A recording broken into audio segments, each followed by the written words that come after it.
যদি কোনো মাদক কারবারি মাদক ছেড়ে দিয়ে বলে যে আমার পেটে ক্ষুধা, আমি খেতে পাচ্ছি না, আমি তাদেরকে কথা দিচ্ছি আমার যে বেতন রেশন তা থেকে ভাগ করে নিয়ে আমি তার সাথে শেয়ার করব। এটাকে মাদক দিয়ে আপনারা এত বদনাম করেছেন, এই এখানকার ভদ্র মানুষ পরিচয় দিতে পারে না। এই এলাকায় কেউ মেয়ে বিয়া দিতে পর্যন্ত মানে দিতে চায় না, এবং এই এলাকায় কেউ বিয়া করাইতে চায় না। কেন? সবাই তো আর এরকম খারাপ না। সবচাইতে দুর্ভাগ্যের বিষয় হচ্ছে দাদাও মাদক কারবার, ছেলেও মাদক কারবার, নাতিও মাদক কারবার। কথা সঠিক কিনা? অর্থাৎ প্রজন্ম থেকে প্রজন্মান্তরে তারা এই অবৈধ ব্যবসার উপর জীবিকা নির্বাহ করে তাদের জীবন পরিচালনা করে। খুবই দুঃখজনক। এখন সময় এসেছে দাদাও মসজিদে গিয়ে নামাজ পড়বে, বাবাও খেতে কামারে কাজ করবে, আর ছেলে লেখাপড়া করবে। কেউ আর এই অবৈধ কাজের সাথে জড়িত থাকতে আমরা দেব না। তারাও সমাজের মানুষ, হয়তোবা তারা ভুল পথে আছে। এই জন্যে আমি তাদেরকে আহ্বান জানাচ্ছি, আপনারা ফিরে আসেন, সুস্থ পথে আসেন। আমরা প্রয়োজনে সকলে মিলে আপনাদেরকে সহযোগিতা করব। যদি কোনো মাদক কারবারি মাদক ছেড়ে দিয়ে বলে যে আমার পেটে ক্ষুধা, আমি খেতে পাচ্ছি না, আমি তাদেরকে কথা দিচ্ছি আমার যে বেতন রেশন তা থেকে ভাগ করে নিয়ে আমি তার সাথে শেয়ার করব। তারপরেও আপনারা বিকল্প কর্মসংস্থান খুঁজেন, কারণ এখানে কেউ যদি নিয়ত সহি করে ভালো হতে চায়, আল্লাহ পাক রিজিকের ব্যবস্থা করবেন। তার অনেক উপায় আছে, বিভিন্ন কাজকর্ম আছে। আজকাল এক রোজ কামলা দিলে 800 টাকা পাওয়া যায়। সুতরাং আপনারা ইচ্ছাই আপনাদের জন্য যথেষ্ট। আর এই যুবক সমাজ, এই রাজনৈতিক নেতৃবৃন্দ, এই ছাত্র সমাজ, এই সাংবাদিক ভাইরা যেভাবে জেগেছে, আপনাদের সেই ব্যবসা আর বেশি দিন করতে পারবেন না। অলমোস্ট আপনাদের ব্যবসার সময় শেষ হয়ে গিয়েছে। আর এক ভাই বললেন কাপড় খুলে নাচানাচি করে। যতই নাচানাচি করো, ঘন্টার পর ঘন্টা নাচানাচি করলে আর কোনো লাভ হবে না। তার ব্যবস্থা আমি করে দেবো ইনশাল্লাহ।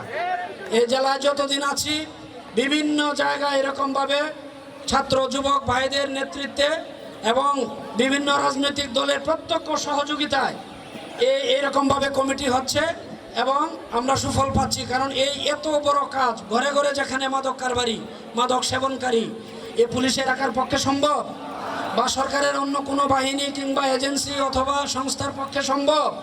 এটা কেবলমাত্র আপনাদের প্রজন্ম আপনারা রক্ষা করবেন। আমরা যারা চাকরি করতে আসছি, আমি প্রায় একটা কথা বলি, আমরা হয়তো বা বেশি দিন এখানে থাকবো না, কিন্তু এই সমাজ আপনার, এই পরিবার আপনার, এই দেশ আপনার, কিংবা আপনার এই জেলা আপনার। সুতরাং এই জেলা যদি মাদক মুক্ত হয়, আপনার সন্তানাদির ভবিষ্যৎ সুন্দর হবে। তারা পড়ালেখা করবে, সুন্দর স্বপ্ন নিয়ে, সুন্দর ভবিষ্যৎ নিয়ে আপনার সামনে হাজির হবে।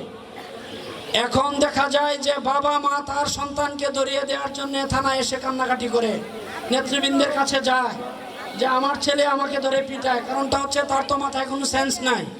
একটা মানুষ যখন মাদকাসক্ত হয়, সে এইরকম সামাজিক সম্পর্কগুলি ভুলে যায়, তাই তার আয় রোজগার কমে যায়, তার পরিবারে অশান্তি নেমে আসে, সমাজে অপরাধ বেড়ে যায়, নানান অপকর্মের জন্য এই আপনার মাদক আপনার দায়ী। সুতরাং এই মাদককে নির্মূল করতেই হবে, এই আপনাদের সন্তানাদির ভবিষ্যৎকে রক্ষা করার জন্যে। এই যে এখানে যারা আছেন প্রত্যেকেরই আমার মনে হয়, যারা একটু আমার মতো বয়স্ক, প্রত্যেকেরই ছেলে মেয়ে আছে না? আপনারা আপনাদের সন্তানাদি ভালো চান না? তাদের ভবিষ্যৎ কে আছেন একজন বলবেন যে আমার সন্তানাদির ভালো আমি চাই না? তাহলে এইটাই যদি সত্য হয়ে থাকে, তাহলে আরেকজন যে মাদক কারবার কিংবা মাদক সেবন করছে তাকে আপনার প্রতিহত করাও আপনার সামাজিক দায়িত্ব। এটা নাগরিক দায়িত্ব।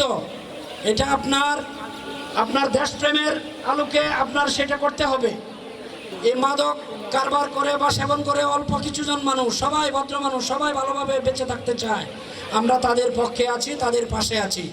যতই বাধা আসুক, কাউকে না পাইলে অন্তত আমার পুলিশকে কিংবা আমাকে, আমার ওসিকে আপনারা পাবেন, আমি কথা দিয়ে গেলাম। স্থানীয় সরকার আইন 2009 অনুযায়ী 31 ধারা অনুযায়ী এখানে আপনাদের দায়িত্ব কর্তব্য সম্পর্কে বলা আছে।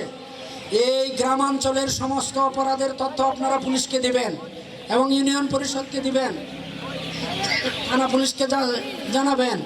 আপনারা যৌথভাবে টহল করবেন, কোন বাড়িতে মাদক আছে, কে মাদক সেবন করে, এই সমস্ত চুরি ডাকাতি ছিনতাই কে করে, সমস্ত তথ্য আপনারা আমাদের কাছে দিবেন এবং আইন অনুযায়ী সেই তথ্য দিতে কিন্তু আপনারা বাধ্য।